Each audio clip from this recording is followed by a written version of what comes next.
I've done a lot of bad stuff in my life.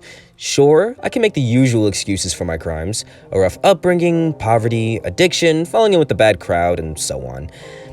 It's all true, up to a point, but in the end, a man needs to take responsibility for his own actions. I've never had much respect for the judicial system when growing up. I hated the cops and resented being pulled in, but I was smart enough to know how to play the system, so I never spent any long spells in juvie or prison. I kept telling myself that it wasn't so bad. I was certainly a repeat offender, but not a serious criminal like a murderer or a rapist. My crimes were relatively minor: burglary, car theft, possession of controlled substances, resisting arrest, etc. I told myself I had it under control, but in reality my life was violent and chaotic, and I was trapped in a downward spiral. Obviously, I didn't fear the courts or police, and nothing in the mortal world could scare me straight. But that was before I stood trial before the court of the damned. After what I went through, I'll never commit another crime again. Here, let me start at the beginning. The night of the incident was pretty messed up. I was off my head on a lethal combination of vodka and cocaine and unwisely decided to steal a BMW and go on a nice little joyride. My speeding and swerving through the dark city streets predictably drew the attention of the locals, and what happened next was, well, inevitable. I lost control of the car and collided with a brick wall. I vividly recall the moments of impact, the terror I experienced as the vehicle left the road, and the shock and the pain of my skull as it hit the dashboard, and everything went to black. I mean, no one would expect to survive a crash like that, and in the moment, I thought I was definitely dead. Before the incident, I never believed in an afterlife, or a heaven or hell. I thought once you were dead, that was it, game over, and nothing but eternal darkness and oblivion. Despite my reckless behavior, I actually didn't want to die. Therefore, I was relieved when I regained my consciousness and opened my eyes. But, of course, that feeling of relief did not last. The thug hit me before I even had a chance to catch my breath or acknowledge my surroundings. I felt a sharp, burning pain in my ribs and making me yelp as loud in shock and pain. "Get up, you filthy bastard," was the cry. I looked through the darkness to see my attacker, a brutish man, easily 6 foot tall and built like a brick house. He wore a crisp, jet black uniform and a cap that made him look like an SS officer. The weapon in his hand appeared to be an elongated baton, although given the force and impact of the blow with the burning in my side, I suspected it might be a cattle prong. But what really horrified me was his face. The man, if that's what he was, looked like a walking corpse. His skin yellow, rotted and peeling, exposing the skull underneath, and his eyes, those damn eyes, they were dead and soulless, without a trace of humanity.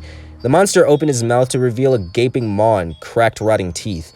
His breath was vile, like something had crawled and died down his throat. And when he spoke, his voice was deep and inhuman, his words chilling. I recoiled in horror as I watched him lift the baton, preparing to strike me for the second time. "Get up, you bastard! On your feet, I won't ask again." Okay, I whimpered, raising my hand defensively. I shakingly stood up, focusing on the baton as I backed away. "Get in that damn cage," he screamed, pointing behind me. I turned around to see a literal cage before me, cold steel and a space barely big enough to hold my body. I shook my head in disbelief, turning back to my ghoulish captor, my heart suddenly filled with an angry defiance. "You've got to be kidding me," I swore. His response was instant and violent as he struck out with extreme force. I experienced an intense pain in my chest and suddenly fell backwards, landing heavily inside the cage, my broken body helpless as the hideous guard slammed the door shut behind me. I was now trapped, like a rat, imprisoned in a space so small that I couldn't sit down. The monstrous guard grinned sadistically as he looked over me and spat out his orders. "That's you, nice and secure, sinner. Now, stand tall and keep your mouth shut. Court's in session." Suddenly, the darkened room burst into light, and I was exposed to a collection of horrors beyond your wildest imaginations. My first thought, I noted, was that I was inside a courtroom. Although it wasn't like any court I'd seen before, the room itself looked like a throwback to the Middle Ages, with prisoners thrown into cages and a jeering mob hurling abuse from the public galleries. The layout of the court was more or less as I would have expected, with wooden pews for the jury members and an intimidating and ugly bench that seemed to be crudely forged from iron. I remained in a state of panic confusion as I scanned the room, noting 2 other prisoners contained within cages to my right. One was a silver-haired man in a sharp designer outfit. I noted the deep scar across his face and the mean look in his eyes. This prisoner clearly wasn't happy about his predicament, as he screamed obscenities and bashed his fist into the steel cage in a futile act of angry defiance. The prisoner in the next cage looked entirely out of place. A timid, middle-aged man with a balding head and a potbelly.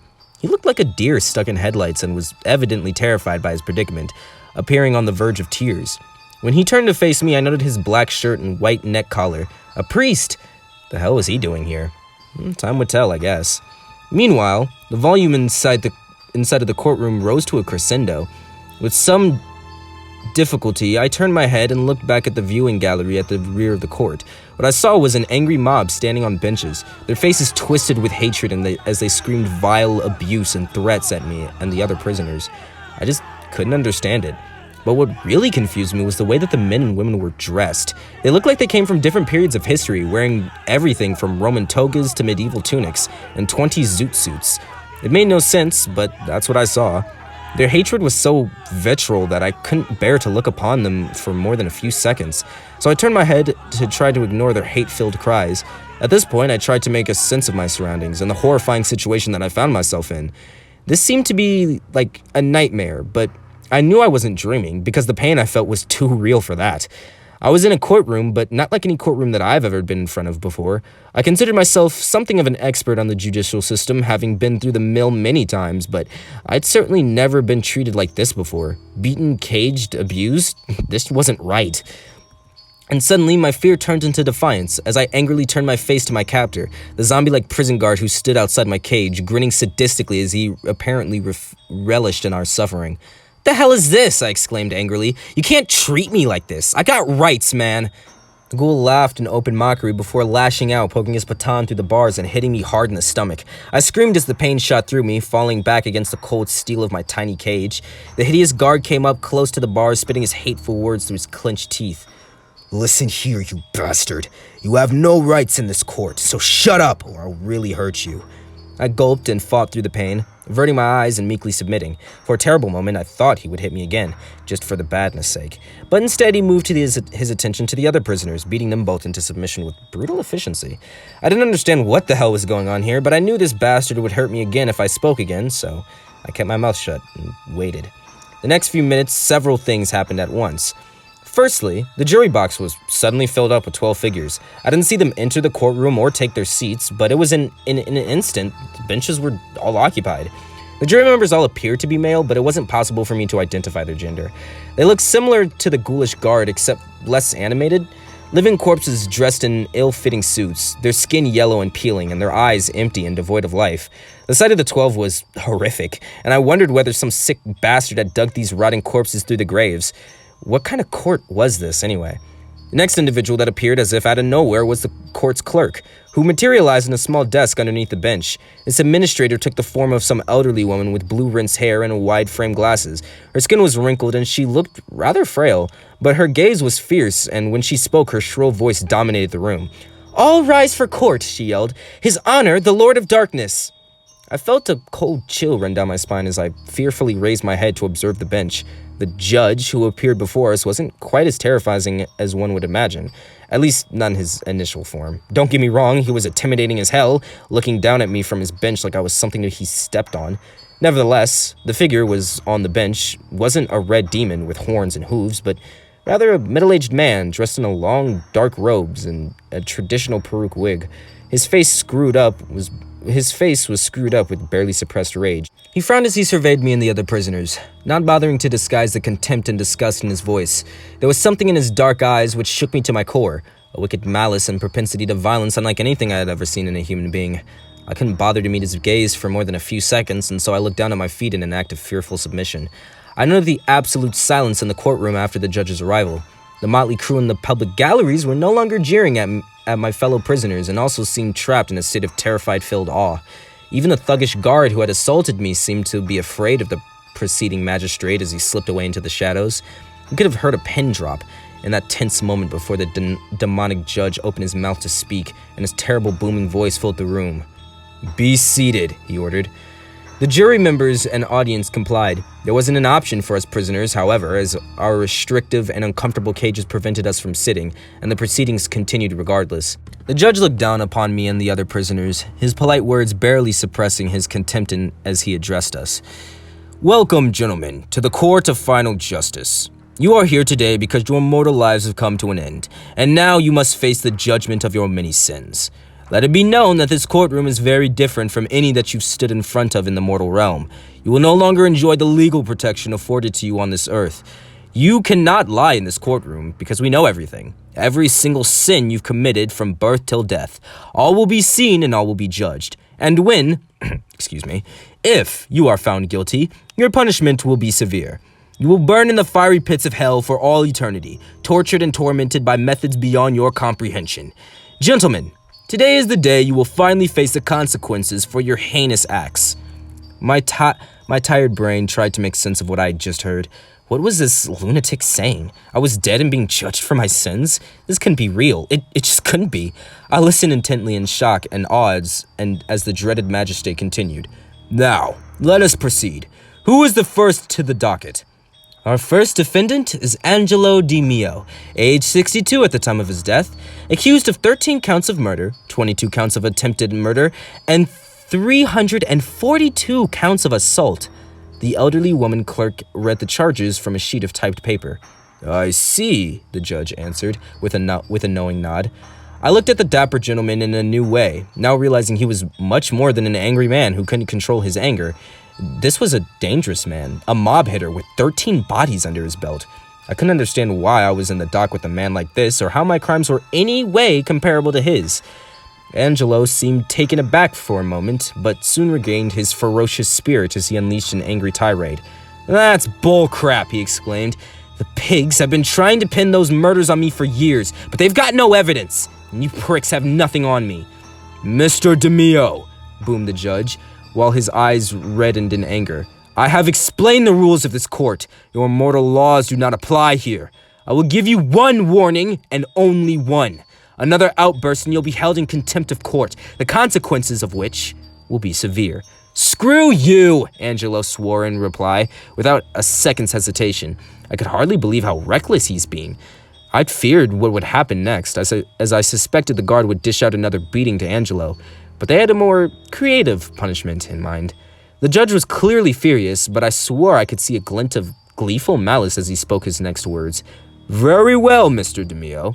You can't say I didn't warn you. What happened next defied belief. The judge simply nodded his head, and Angelo reacted instantly, clutching at his jaw and tearing his cheeks with his fingernails. He turned to face me, his eyes filled with terror, and to my horror, I saw his mouth was closed over. That is to say, his mouth and lips were no longer there, the skin on his now bloody cheeks having inexplicably grown over, preventing him from speaking. Angelo tried desperately to cry out, but he couldn't. He literally had no mouth and he could not scream. Now then, the judge continued, with that out of the way, we can proceed. Bring in the advocates, please. Two figures miraculously appeared in the courtroom floor, initially facing the bench, but then turning to look upon us, the defendants. The first man was the stereotype of a shark of a lawyer, a slick, stylish man with black hair and a predatory glint in his eyes. He certainly looked the part, dressed as he was in a dark designer suit as he strutted across the courtroom floor like he owned the place. This court's clerk made the introductions in her shrill voice. For the prosecution, the Angel of Death. He scanned us, the three defendants, with a thin, cruel smile on his lips, before he focused his attention on Angelo, his first target. I felt a lump in the back of my throat as I realized this bastard was out to get us. I've seen some tough prosecutors in my time, but this guy looked like he would stop at nothing to see us fry. Even his name evoked terror in my heart, the Angel of Death. The hell was that? And then there was the other man before us, who the clerk introduced with a mocking tone of voice. As for the defense, God's sole representative in this court, the Angel of Mercy. The appearance of our defendant's attorney certainly didn't inspire confidence. He was an elder man with thinning hair and his body slumped over and frail, with his white suit moth-eaten and outdated. His body language seemed submissive and he appeared pathetic in comparison to the confident and physically imposing prosecutor. When the defender looked upon us, his eyes were so full of woe. I couldn't imagine that the sad and tragic figure could offer any sort of defense in his hellish courtroom. If he was my last hope, I was surely doomed. The slicked prosecutor was the first to speak, presenting his case in a confident voice which filled the courtroom. Angelo Di Mio is a man who has inflicted pain, suffering, and misery on others throughout his entire life, and he's repeatedly escaped justice in the mortal world, but no longer. In this courtroom of justice, nothing can be hidden. May the truth set us free. Suddenly, an image was projected on the far wall of the courtroom, drawing everyone's attention to the images shown. What we saw was a crystal clear CCTV-styled recording of a dimly lit street corner late at night. The block appeared to be abandoned until a figure emerged from the shadows, hanging around the rubbish-strewn pavement. The man wore a long trench coat and looked shifty and nervous, as if he was waiting for something to happen. Suddenly, a second figure walked across the street, marching with determination. The first man turned to greet the newcomer, but his expression turned to fear when he saw the gun in the newcomer's hand. The hitman fired a single shot at point-blank range, shooting his victim directly in the face. The victim's body fell heavily to the pavement, his life force surely extinguished, but just to make sure, the gunman fired a second shot, blowing the man's brains all over the curb. His job done, the hitman coolly walked away. He raised his head for a brief moment, long enough to show his face. It was Angelo. That much was clear to everyone watching. More murders followed, including a man garroted in the front seat of his car, a woman executed by a graveside, while Angelo ignored her pleas for mercy. There were many other acts of violence too. Attempted murders where the victims survive, savage beatings carried out with a baseball bat. In every case, Angelo was the center of it, dishing out violence without a second's thought. The evidence was conclusive and surely damning. I looked to Angelo after the litany of violent recordings had concluded. His mouth was still sealed and he couldn't speak a word, but I could see the pain in his eyes as angry tears rolled down his cheeks and the whole of his body shook. Was Angelo experiencing remorse now? He was faced with the reality of his hideous crimes? Or was he simply angry because he had finally been caught? I guess it didn't really matter at this point. With such definitive evidence presented, the prosecuting attorneys concluded his case with a brief but damning summary. 13 lives snuffed out and so many others irreplaceably destroyed by this man's violent actions. Clearly this man has no remorse and, indeed, Mr. DeMaio would surely have committed his heinous crimes had his mortal life not been cut short. Based on the overwhelming evidence presented, I urge the jury to find the defendant guilty of all charges and let this monster finally face the punishment he so richly deserves. After that, the slick lawyer took his seat, apparently satisfied that his job was done. "Thank you, Mr. Counsel," the judge replied. "And now I suppose we should hear out the case of the defendants." The tone of his voice said it all. I don't think anybody present believed there was any possible evidence which would excuse the mob hitman's many crimes. Nevertheless, the elderly man, an improvised defense lawyer, the so-called Angel of Mercy, stood up and began to speak. "Well, Your Honor, members of the jury, the case of Angelo DeMaio is a difficult one. The evidence we have witnessed is impossible to deny and hard to stomach. It's true that Mr. DeMaio is a child of our Lord, but clearly he has strayed far from the righteous path. Now, I know the court offers a few protections for those on trial, but surely Your Honor would allow this man the opportunity to speak of his own defense." "What?" the judge grunted in surprise. "Oh, very well." With the click of his fingers, the demonic magistrate reversed his wicked spell, and Angelo's mouth reappeared on his face. The hitman coughed and sputtered a few moments while he regained his composure. Unfortunately, his forced silence hadn't taught Angelo any manners. "You bastards!" he swore angrily. "Mr. DeMaio, please," the defender pleaded. "Screw you too, man," he spat back. "You're not my goddamn lawyer. What the hell is this anyway? You expect me to say that I'm sorry? Screw that. I'm a gangster, a soldier. This is the life that I chose and I don't regret it." The defender shook his head in dismay before muttering his next words. "Forgive him, my lord. He knows not what he says." "Well, I believe we've heard enough," said the judge as he clearly was losing his patience. "Foreman of the jury, have you reached your verdict?" We all looked to the jury box in time to see the zombie-like suited figure slowly rise to his feet. He opened his gaping mouth and spoke in a croaky, almost inhuman voice. "We of the jury find the defendant guilty on all charges of murder and mayhem." "You bastards!" Angelo screamed in fury. The latest outburst proved too much for the judge. He finally reached his breaking point, and the results were terrifying. The atmosphere within the courtroom suddenly darkened, and the man on the bench transformed into something monstrous. His eyes bulged from his face as his face turned red, and when he opened his mouth, I swore I could see the fangs placed in his teeth. His booming voice was like something from a nightmare. "Violence in my court. You think you're a tough guy, huh? Well, now's the time for you to pay. Angelo DeMaio, you have been found guilty of mass murder, and I sentence you to spend eternity in the seventh circle of hell." He smashed a hideous ivory gavel down with tremendous force. The whole court was in a state of disarray, but the worst was still yet to come. The very moment the judge stopped banging his gavel, Angelo began to scream in bloody agony. I smelt burning and turned in time to see Angelo's suit going up in flames as he struggled in vain to escape the cage. Soon his entire body was engulfed and his clothes burnt to a cinder as his skin was melting under the intense heat. All the time he kept screaming a blood-curdling wail which filled the room. I couldn't stand the sound and the smell was horrific, like a sickening human barbecue. The horror seemed to last for an eternity, but thankfully it ended. After Angelo's body was burnt to ashes, leaving nothing but an empty cage behind him. Angelo was gone, but I guessed his pain and suffering was only just beginning. I felt cold all over in that moment. My whole body was shaking. If I had any illusions as to what hell was, Angelo's fiery demise had shattered them into a million pieces. The public gallery erupted after Angelo's immolation as a dozen voices cheered in ecstasy, acting like they had seen their team score in a football match. It took another round of gavel banging for the demon judge to silence them. "Order! Order!" he cried. "Now, let's move on to the next case on the docket." Defendant number 2 is Father Francis O'Callaghan, age 56 at the time of his death, read the court clerk in a dispassionate voice. The priest stands accused of multiple accounts of child molestation, sexual assault, and the rape of a minor. The courtroom was filled with gasps and an assembled reaction with shock to the charge of the sheet. I glared at the bald-headed priest in total contempt and hatred, watching his face turn pale white, his whole body shaking in fear as he reacted to the shock of the accusation.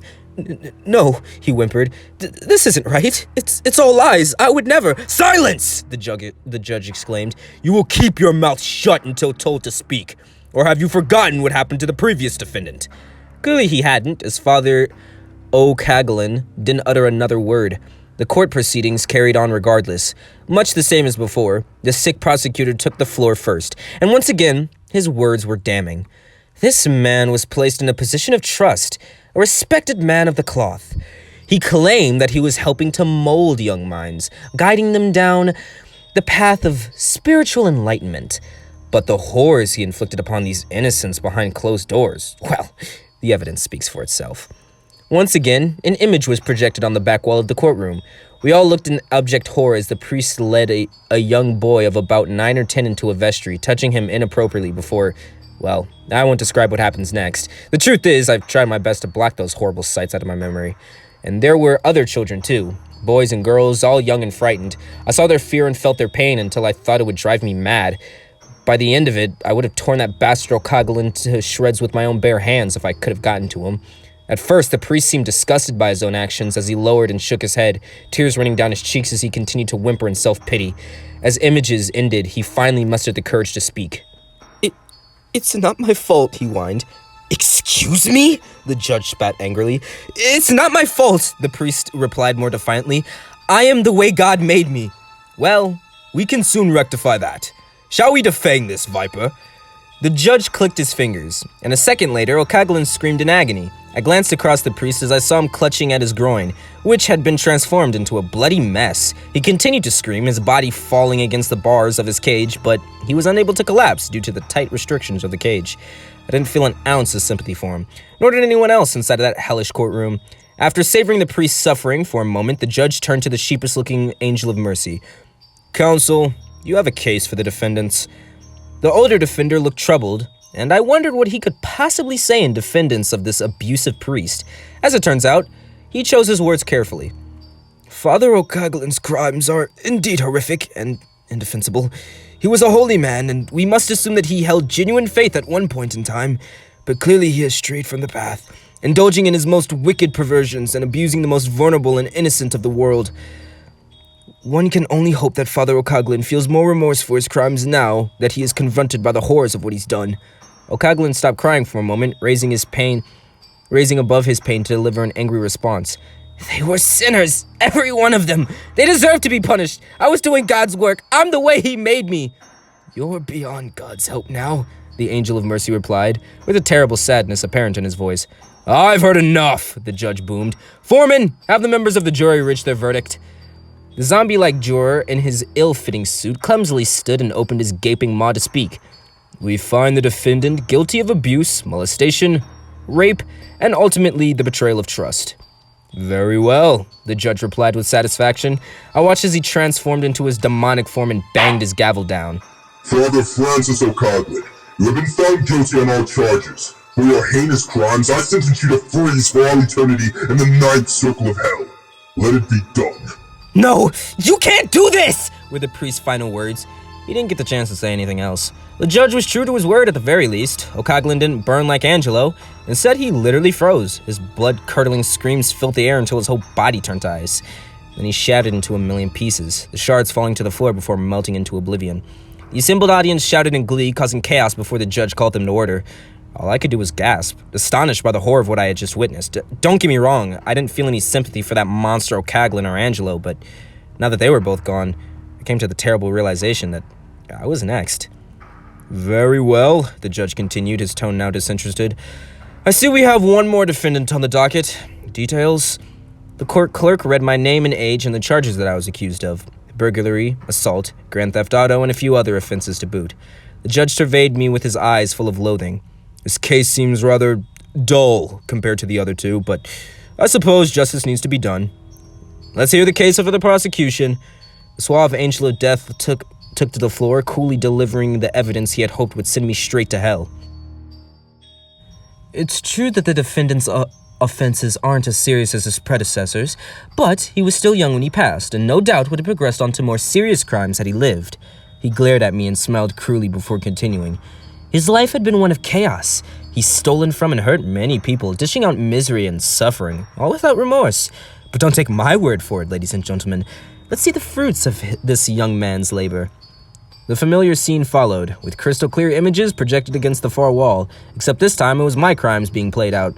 A carjacking, an assault on a Pensignors whose home I'd robbed, and other actions I'd rather forget. Despite what the prosecutor said, I did feel shame at witnessing my sins played back to me. I wanted to scream at the kid who in those pictures and tell him to stop, but it was too late to turn back the clock.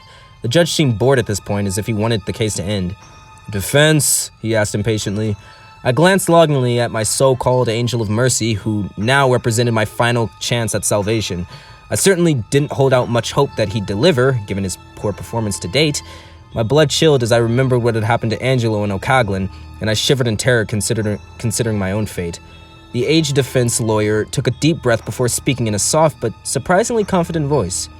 It's true that the defendant has done many bad things. He's a habitual criminal and a sinner. But, as my honorable opponent has acknowledged, his offense has not yet passed the threshold for banishment to the lowest levels of hell. And, being a young man, there's still plenty of opportunity for redemption. How is there the opportunity? The judge interjected in annoyance. This man is already dead. I'm sorry to contradict your lawyer, the lawyer replied, but the defendant isn't quite dead. Not yet, anyway. I was astonished by this turn of events and struggled to understand, but a second later I was almost blinded by light shining directly into my eyes as I heard a frantic shouting and a medical terms being thrown about, and a defibrillator was charged. Dang it! Was the cry. I could no longer see those present in the courtroom, but I recognized the judge's voice as he was furious. I've had it up to here with these screw-ups. Forgive me, Your Honor, answered my defender, but given his new evidence, I believe a mistrial is in order. Very well, the demonic judge answered angrily, his voice booming and inhuman. But I will see you back here, you little crap. I know scum like you, and I know you'll mess up again. And the next time you appear in my court, I'll make sure you suffer the worst punishment imaginable. And with that, the courtroom disappeared, and I found myself on a gurney in the ED, light shining in my face as a medical staff worked on resuscitating me. I survived the night despite having suffered severe injuries. The paramedics told me I had been clinically dead for 2 minutes before they revived me. 2 damn minutes, which seemed like a lifetime in that hellish realm. What followed was a lengthy period of rehabilitation, followed by a trial in the very human courtroom. I was given a lengthy prison sentence for my crime and several others I voluntarily confessed to whilst in custody. I didn't hire a lawyer to fight the case, instead pleading guilty to all charges. And now I'm out. Having served my time and kept my nose clean all these years, the demonic judge's final words still haunt me. I live in terror after his threats. I've been scared straight and will do whatever it takes to avoid going back to hell's courtroom. And when it's my time, may God have mercy on my sinful soul.